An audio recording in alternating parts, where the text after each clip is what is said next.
do të thotë përshtatjen e lishmërisë së BE-s me lishmërinë e vendit tonë.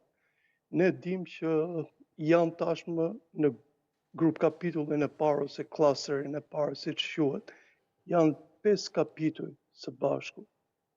Domethënë është 23, 24, 32, 8 dhe 5.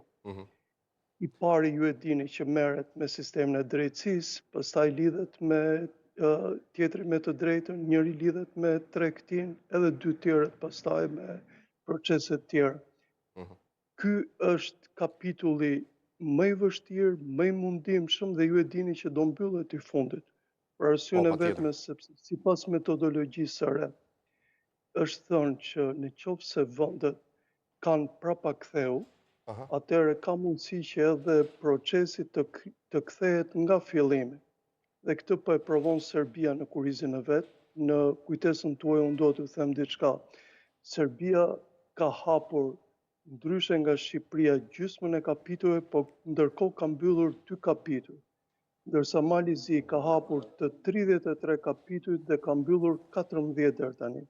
Shqipëria është e dyta që ka hapur 33 kapituj dhe tashmë është në procesin e asaj që zoti Rama beson që deri në fund të këtij viti do mbyllen 10 syresh. Që do të thotë është një ndërmarrje gati e paimagjinueshme vetëm 2 vite më përpara. Por procesi është mirëfilli teknik dhe mungesa e transparencës nga qeveria për të treguar këto hapa. Nga ana tjetër, procesi shumë i vështirë teknik dhe nga ana tjetër puna shumë e madhe e burokratëve shqiptar.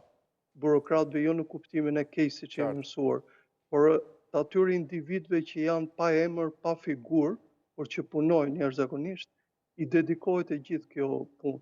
Unë mendoj që momenti sotëm është moment